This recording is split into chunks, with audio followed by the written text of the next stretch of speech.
In this video, I'm going to show you how to make a Chaos Space Marine fortress.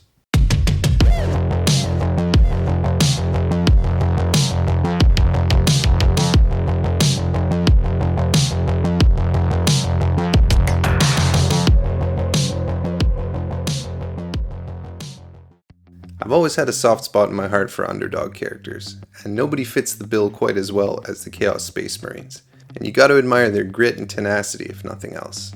They also look really cool. There are a few distinctive visual elements that make Chaos Space Marines look very different from Loyalist Space Marines. Skulls, spikes, skulls on spikes, spiky trim, and demons, I guess. Back in January, I made a tutorial for how to make your own Space Marine fortress, and I'll link that video here. And sometimes feels like Loyalist Space Marines get all the attention, but not today. Today is all about chaos. So without further ado, let's get to it. The basis of this build is going to be the interlocking system of walls that I built in the Space Marine Fortress video. In this video, we're going to add a bunch of decorative elements and reinforcements to really make this feel like a chaos fortress all on its own. I start building the fortifications to my ramparts with a little bit of medium chipboard. This stuff is like a thick cardstock. It's the same stuff you find at the back of a legal pad. I'll put a link in the description for it if you want to get some of your own. It's one of my favorite crafting materials. So basically, I'm measuring out a pattern that I came up with that's 3 inches by 9 inches long. And each 3 inches the pattern will repeat.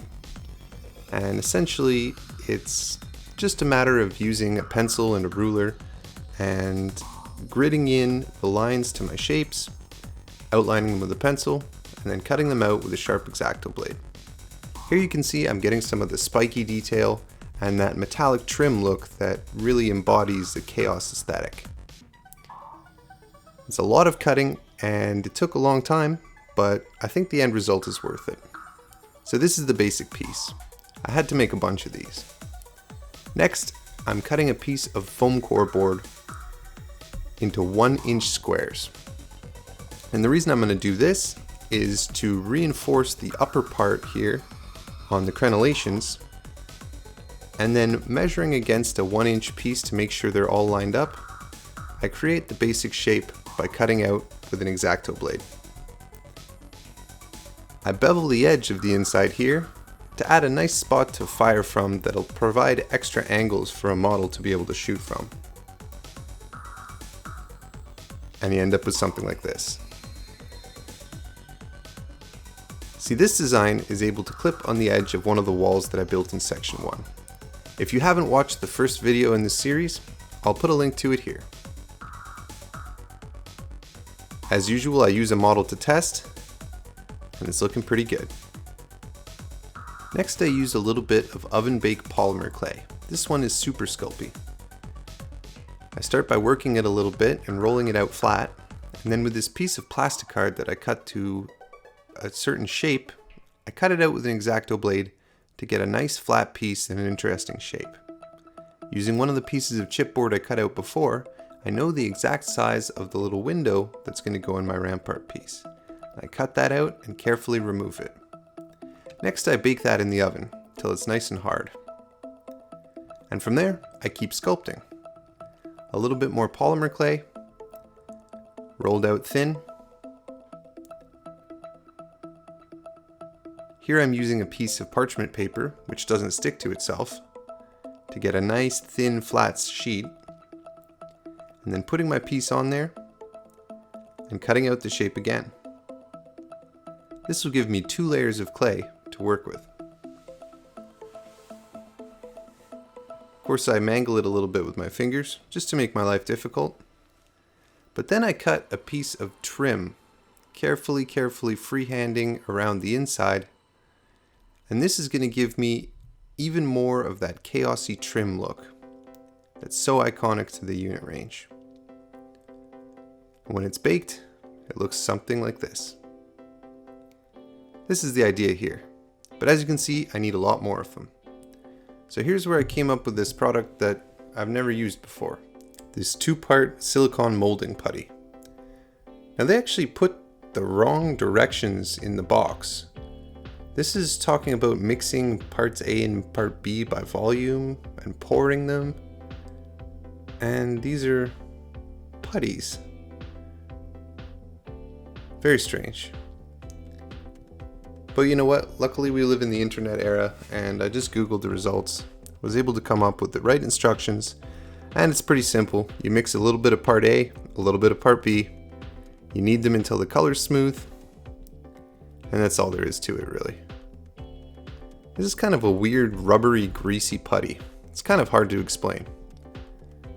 So I wore some gloves just in case. You should always wear gloves when working with strange putties, including the polymer clay, even though I didn't do it very well in this video. But once that's kneaded, I push it down onto my shape, and after a few minutes, it's dry. I pack it full of oven-baked clay, cut it flat. The great thing about the silicone putty is it can go right in the oven, which makes it easy to cure the polymer clay. And popping that out of the mold, I have a nice copy of the piece that I came up with. It needs a little bit of trimming to make it exactly right, but there you go. As you can see, I can now mass produce them. Here's a little hint of what it's going to look like.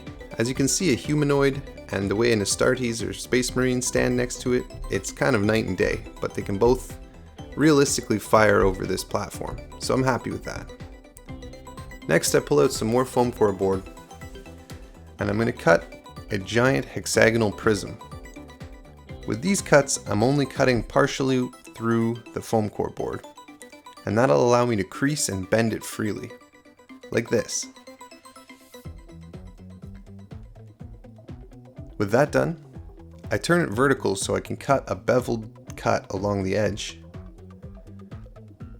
each place that the Foamcore bends, and this allows me to bend it inside out and get that smooth paper finish around the outside. I tape it with some painter's tape to hold it together, carefully trimming the outside, and then with a hexagonal roof piece, I put that on as well. To see how to cut a beautiful hexagon, watch the first video in the series. I add some hot glue to the inside. As you can see, all the seams have been hot glued. And then once that's done, I can remove the tape. As you can see, it ripped some of the paper a little bit. That's because I waited more than a few days before taking it off, but that's okay. I'm going to use some spackle to smooth it out. I wet my hands a little bit to get a bit of a smoother finish.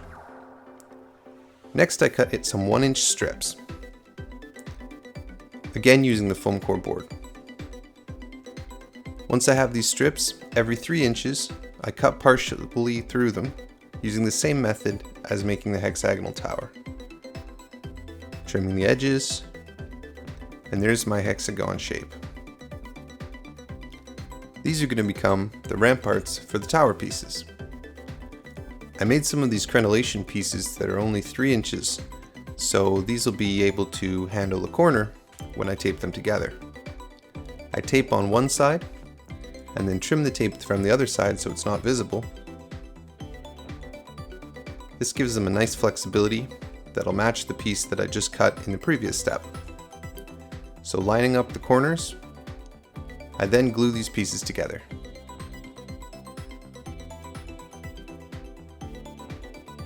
Taking my time to make sure I get a nice clean join.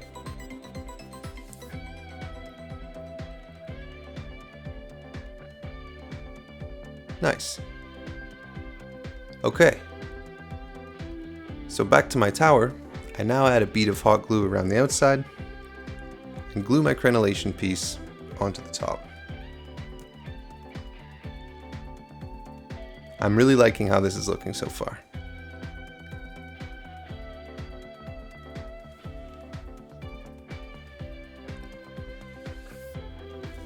I add the second one, making sure to get a nice clean bond between all the corners.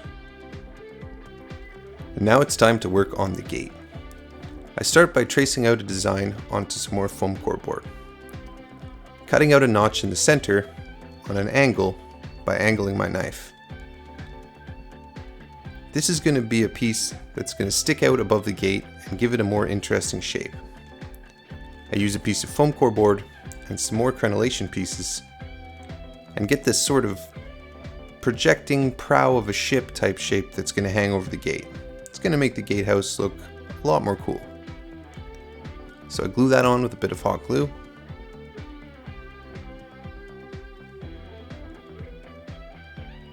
And then I add a floor on the inside using another triangle of Foamcore board. And then I cut out the space for my gate to go into.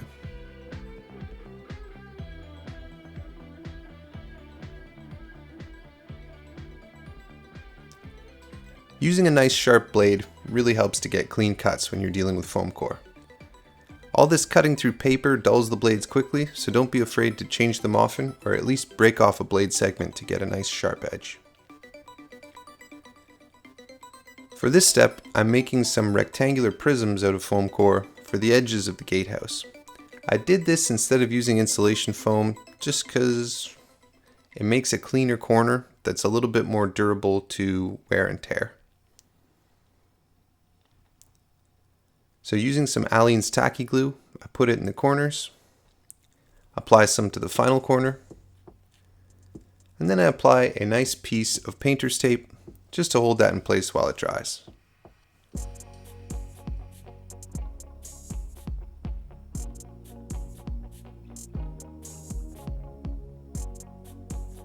Using a set square, I make sure all the edges are square, and then just let that dry. I glue a few little rectangles of Foamcore into the interior corners. That's going to add some extra rigidity and make sure that I maintain that square corner. Next, I glue this to a piece of insulation foam for the top. Why I didn't use the same method for the top piece, there's no rhyme or reason to some of the things I do. That's all I can say.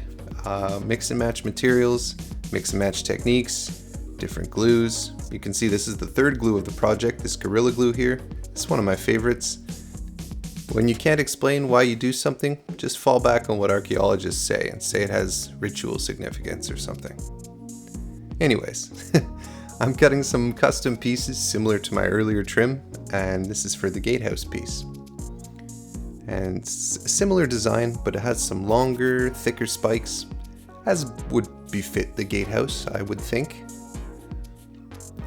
There are actually a lot of pieces that I was making for this video that didn't make the cut of this video just because it was getting too long, including some really cool mutated demonic gun emplacements and some stairs and bridges that will add to the fortress system as a whole, both for Loyalist and Chaos Space Marines.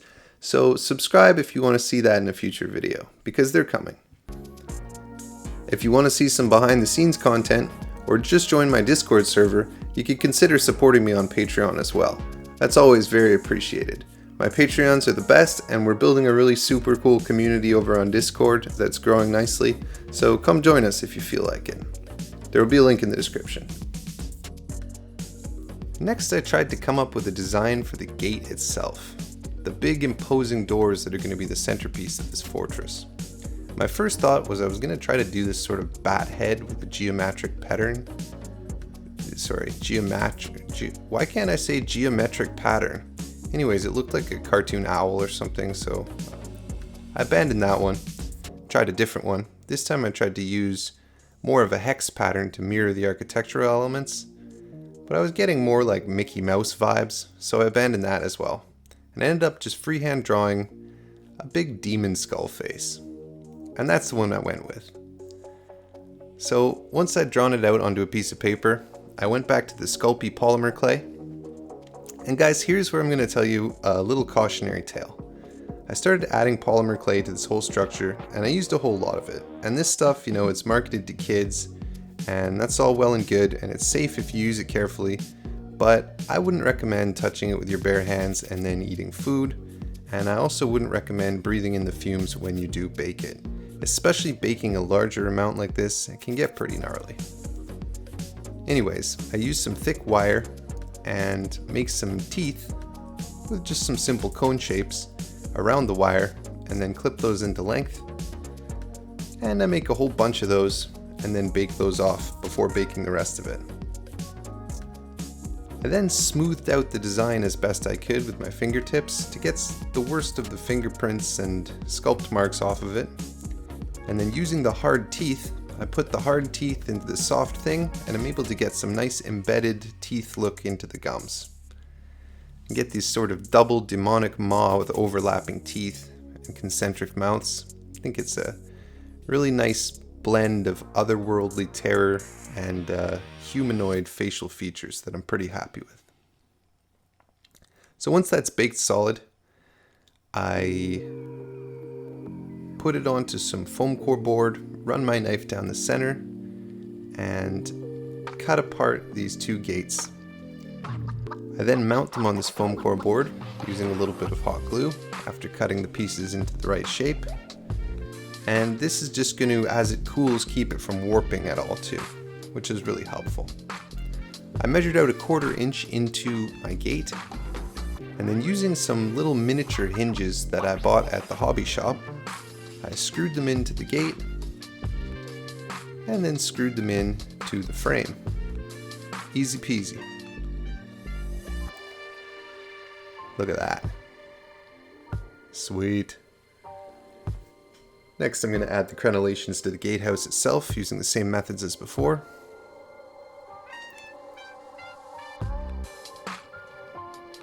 Those custom pieces you can see on the side now. Add just a little bit of variation.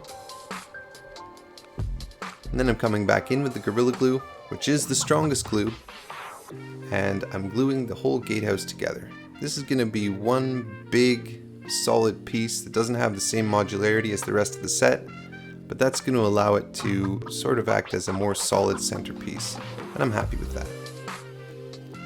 Here you can see I'm using my new hot wire foam cutter to cut some of these buttress pieces. In the first part of the series, I used a hobby knife, so don't be intimidated if you see me using a fancy machine just to cut these little buttresses, because you absolutely don't need it. But I am glad to have one, and I'm excited to use it in future videos for some more advanced things. So next, I noticed that I put the hinges on wrong. And this just shows there's always something. You can see I put the wide section on the gatehouse on this side and the narrow side on the other. It doesn't matter. I'll fix it off camera. But there's always something, right guys? Next, I used some necklaces that I bought at the hobby shop. These are stainless steel. They're a couple bucks for like 3 of them, which is not a bad deal. And they look a lot like chains at a miniature scale. I've got a bunch of these little loops too, that I think are also for jewelry purposes, but I kind of get tunnel vision where I'm shopping for hobby supplies, and I don't pay attention to what things are actually supposed to be used for. That's neither here nor there. I'm going to use these loops to make some little decorative details on these crenellation pieces. I guess they weren't labor intensive for me enough already.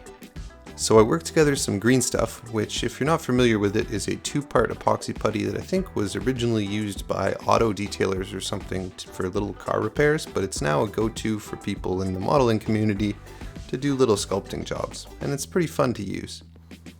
So I start by adding sort of just a little blob of it to hold the ring onto the crenellation piece. And then I take one of these little tiny skulls from my box of Warhammer skulls. The Warhammer Skulls box is one of the best things that Games Workshop's ever come up with. You get hundreds of skulls for not too expensive, and I've been saving them, so I've got tons of them, and I'm going to put a lot of skulls all over this project. I'm also going to fill some of the gaps with the extra green stuff that I made up. You never mix up the right amount of epoxy putty, but if you use it to fill gaps, it works. Here's a reason why you should cover styrofoam pieces when you're using super glue.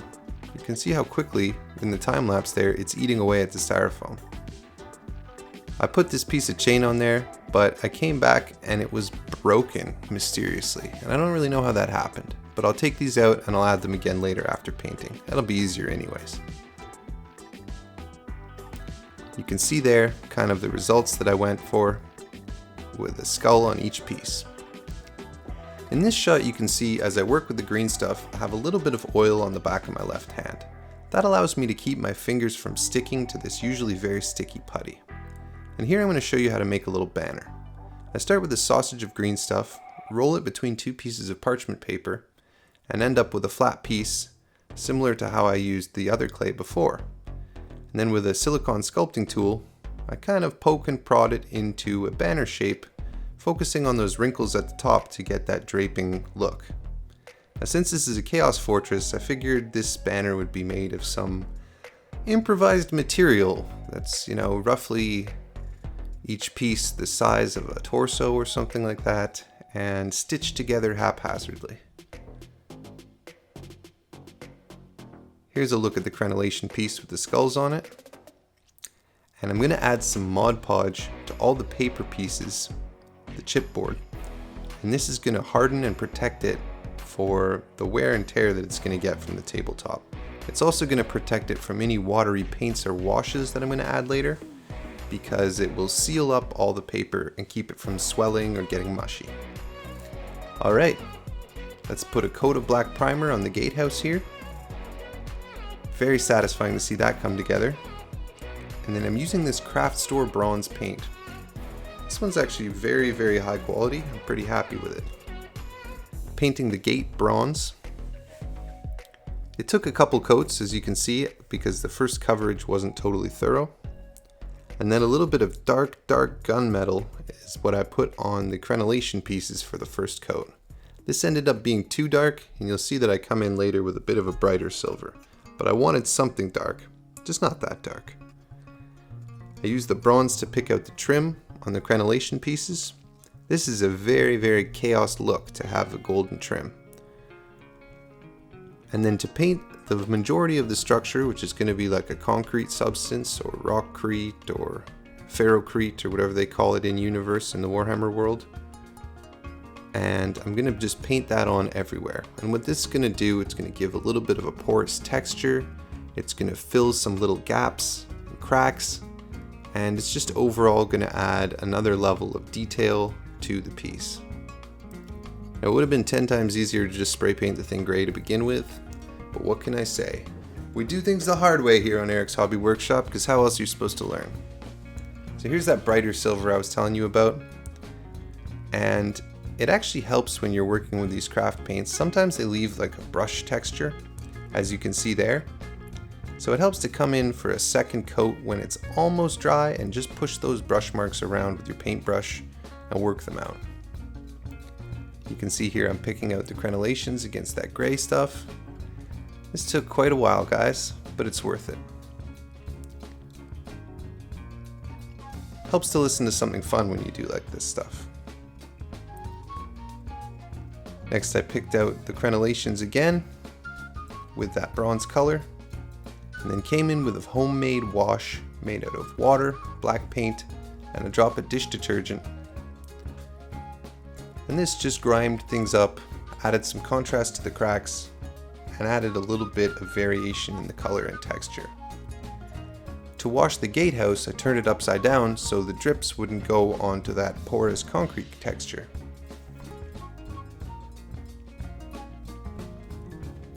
Next, I used gray paint mixed with Mod Podge in a slightly different gray color, and I applied that on. This is going to seal up that porous gray texture from before, adding more variation and depth to the colored gray of the fortress. And I swirl the brush in a dry brush with an even lighter gray for a next step. And as you can see, I'm starting to get more than just a flat gray on this concrete. I come in with a little bit of the same black wash to make some streaks, sort of just feathering those out with my finger, because I don't want any marks of water and surface tension that will give away the fact that it's a miniature by being out of scale. You know, that's kind of an issue with leaving a droplet running down your piece, is it just makes it clearly look like it's not in a miniature scale. So you got to be careful about that. And then with a little bit of a rust colored wash, very, very watered down, I just add the barest hint that maybe these iron crenellation pieces are running down onto the concrete below, but I didn't want to do too much because the pieces that attach to the other fortress pieces aren't going to necessarily have these markings. So you can see I put together a skeleton hanging in some manacles, and I also have these gibbets that I bought. Gibbets? Doesn't matter. 3D printed gibbets. And I'm going to paint these improvised banners with a flesh tone. I guess whatever these guys, these Night Lords had lying around just happens to be the same color as skin. But yeah, let's not ask too many questions about what these banners are made out of. And we'll paint the skeleton with a little bit of Skeleton Horde contrast paint, which gives it a nice bone color. I think I watered down the brush after just to pull some of the darker color off of the smooth surfaces to get a bit of a lighter texture. I then thread some hoops and chains through the corners of my banners. And this will of course allow me to attach them to the loops in my crenellations. This is tricky work, better with 2 needle nose pliers.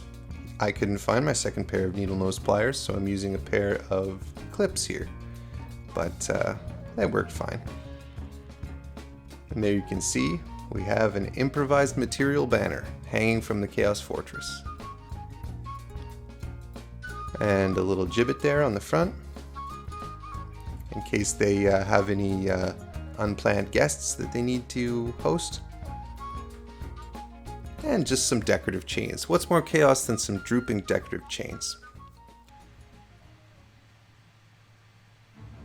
Nothing. That's what. So here it is, the finished product. I'm really happy with how this turned out. It took me a lot longer than I thought, and I probably could have saved a lot of grief if I'd done a little bit of simple arithmetic beforehand. But the juice is worth the squeeze. This thing turned out awesome. I'm really excited to play some battles on this. I want to give a huge thank you to all of my patrons. I really appreciate your support. If you'd like to become a patron and join me in the Discord server and the growing community that we have over there, I'll put a link in the description. And let me know down in the comments, guys, what you'd like to see me add to this system or what other projects you'd like to see me do in the future. And as usual, I really appreciate you guys tuning in.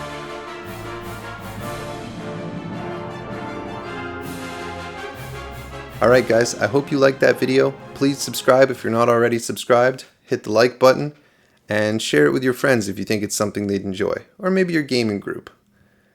Or just tell people word of mouth. That's the old-fashioned way. That's how things used to get popular the old-fashioned way. Anyways, thanks for tuning in guys, and we'll see you next time on Eric's Hobby Workshop.